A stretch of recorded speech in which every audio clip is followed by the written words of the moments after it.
Hello, everybody. Welcome to my first of live stream. Welcome to my first ever live stream. The idea of this live stream is for me to walk you guys through my processes and the things that I do or how I approach the market. I'm hoping this will be very insightful and very informative. I'm hoping that some of you guys will enjoy this, as well as comment and tell me which currency pair you would like to see me forecast or review. So, in today's for a live stream, I don't want it to be long because I don't know how you guys will react to this. So I'm going to be preparing for my favorite pair, GBP USD. I did want to do this live stream like a lot earlier, a lot later than right now. However, I couldn't do that because we scheduled for load shedding, and that's gonna like fuck up with my internet connection. So I just decided, you know what, let me do this now. Okay, cool. I had already like went through this currency pair and everything, guys. That's why you see like everything is kind of like modified to that. But okay, it's cool. I'm just gonna start from scratch. Cool. So I'm just gonna show you guys where all of them from, and then just to give you guys context. Cool. So basically, I have my supply and demand zones, aka resistance areas. So these are just areas where when the market reaches that area, it is most likely to react. How is it going to react? I don't know. It will react to at an area, but market does react to an area. Cool. So this area right here is an area based on it being a supply and demand zone. Why is it a supply and demand zone? Because market bounced here multiple times, making that a supply and demand zone. And then down here, these lines, guys, like these lines are, we have that area 2, same concept where it is the lowest area reached by the market. So the reason why I have it here and not here or here is because I am currently trading below. And that's why I actually have these lines there. So these lines represent supply and demand areas too. So that was from my weekly chart. I'm dropping down to the daily chart. So basically on the daily chart, guys, like I just look at how the candlesticks closed, right? That's like what I look at. How the candlestick closed, and then I try and predict which candlestick could be printed by the market after this. So because I see a dragonfly there, I'm predicting market to go down, to go up some more. So market could go up, market could go down from that. That alone is not like accurate analysis saying because of this candlestick close, market will close this way. That's not accurate because market could also come down, you know. Cool. So dropping down to the 4-hour chart, basically, guys, like for me, the 4-hour chart is useless. The only thing I trade on the 4-hour chart is the candlestick. So what, as a scalper, what you will do is that you will trade a candlestick that's on a 4-hour or on a 1 hour and trade it on a 15-minute or a 5-minute chart. Cool. Like for instance, this area right there where I put that area, like somebody would have capitalized, or somebody did capitalize actually on that. Looking at it,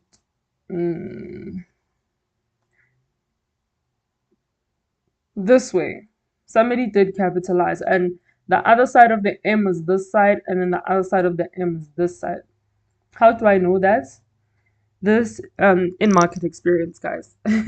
And somebody did capitalize on this, that big drop. Cool, let's go back to the 4-hour chart. Um,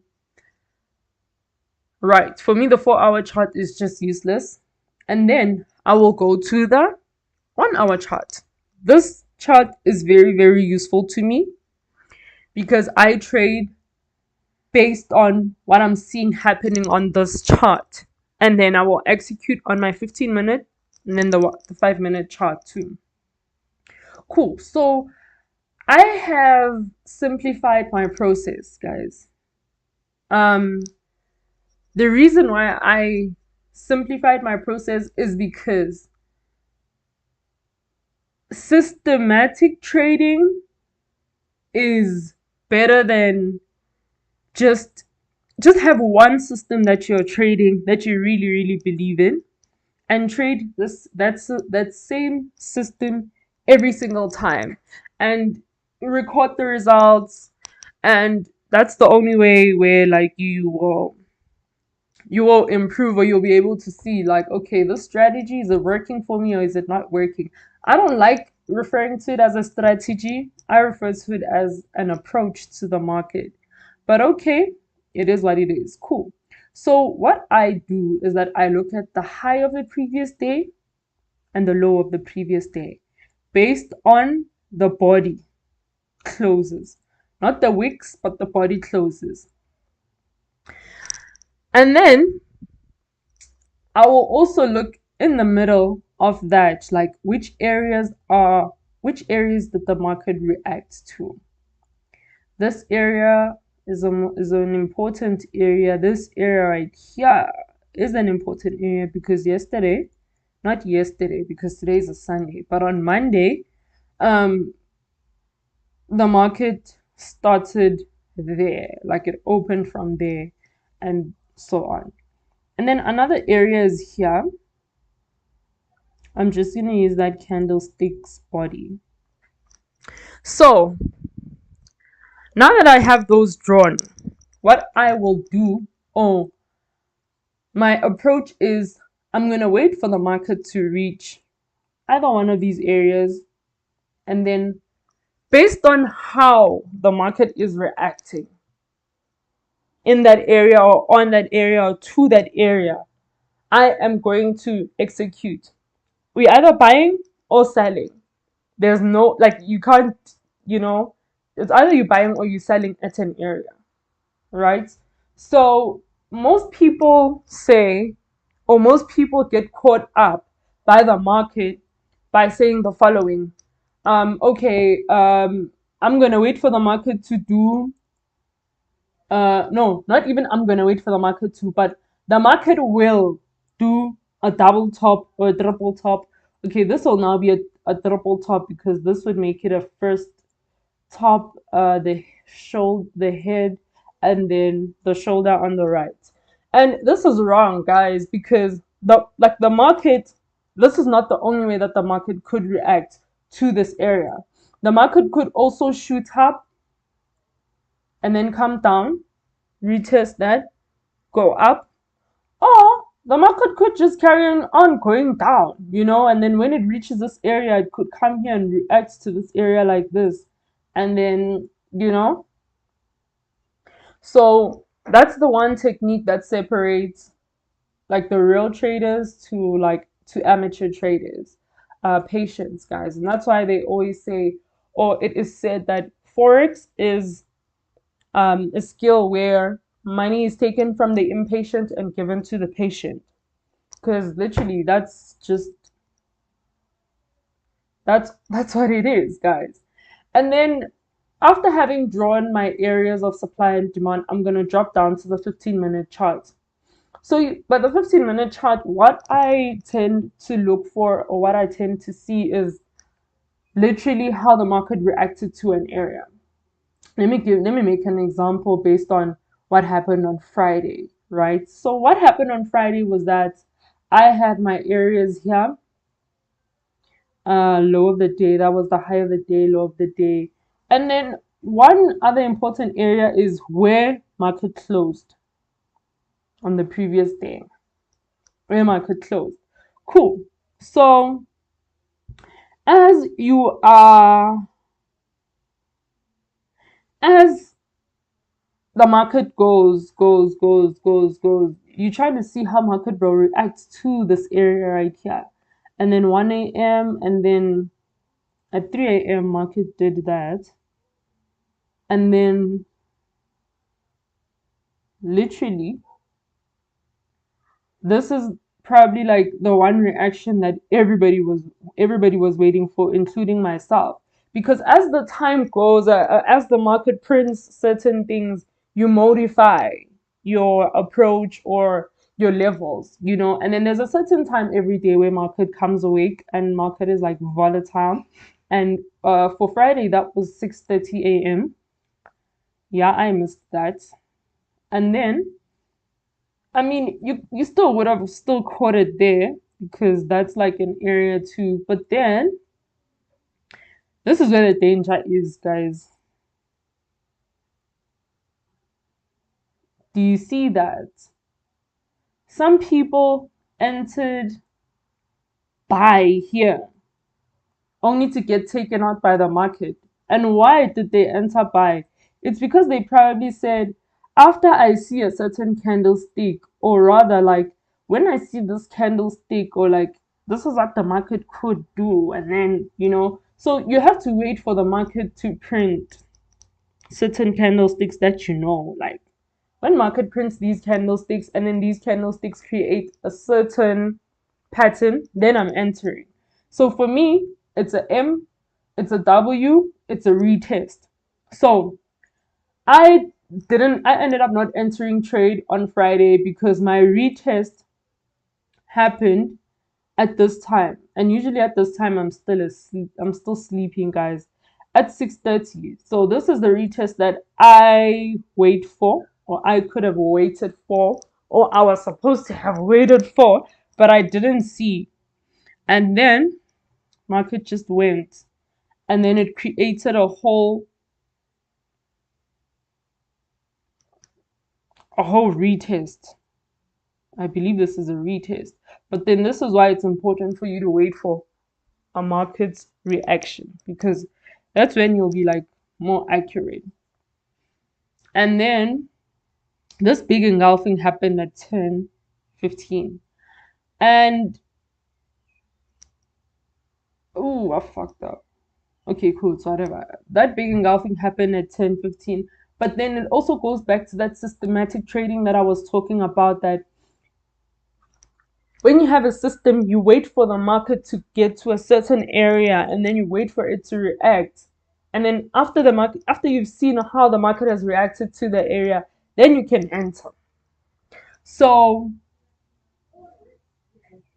first reaction to that area, and then but then when you look at this area here, this was an area of um supply and demand. It was the lowest area reached by the market on the previous day, and some people would have entered there. And then when you look at that, okay, I was wrong the first time when I said that entering a buy here. Okay, no, I was actually right. Entering a buy there is bad, and it's like the wrong approach, because then you only entered based on one bias. You entered based on the market reached the bottom of the lowest price reached. Okay, let me try and like think about how I'm gonna put this. But your bias was wrong, because you entered based on like one bias, being I'm gonna wait for the market to reach the lowest price reached by yesterday's market, and then I'm gonna enter buy, and then when I see an engulfing, that is wrong. You also need to mix in like the patterns created by the market, and then let's go and see. So you see right there, then you start to see like a W forming. You start to see like a W forming right there. And then back to my system of trading. I'm gonna wait to see how market reacts. to basically like the first area or the first supply and demand area that I would have like, looked at and said, okay, supply and demand area, cool. And then market literally shot up to um like basically my system trading, and then one, two, that's the second, basically like the retest or the W or the M that I was talking about that I naturally wait for before entering the trade. And then market just dropped from there. Market dropped drastically from there. So basically, that's just how I look at the market. I'm going to delete these areas right there. So I'm going to wait to see how the market reacts to that. Market could just come and then play here only to shoot down. Or market could come, play here, you know, only to shoot down from this area right here. Or market could just shoot up, you know. Market could shoot up. So that's why it's important for you to wait for market reaching a certain area. Okay, right now I'm going to add one more pair that I like to look at. It's called US Tech. Here it's US Tech.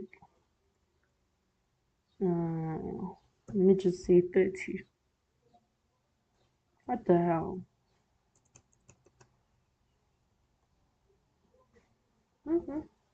Let's go with Nasdaq because that was another pair that I wanted to look at. Why isn't it like, guys? I don't know what's happening today.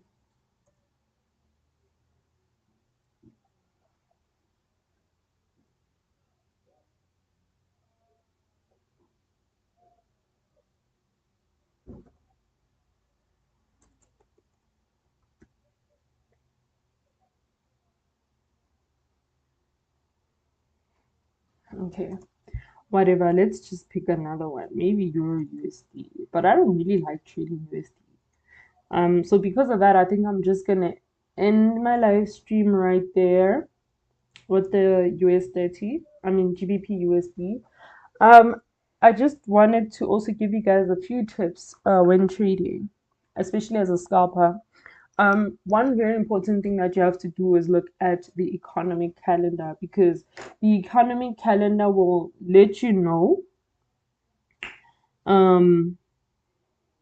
the economic calendar will let you know when or what time will there be volatility in the market.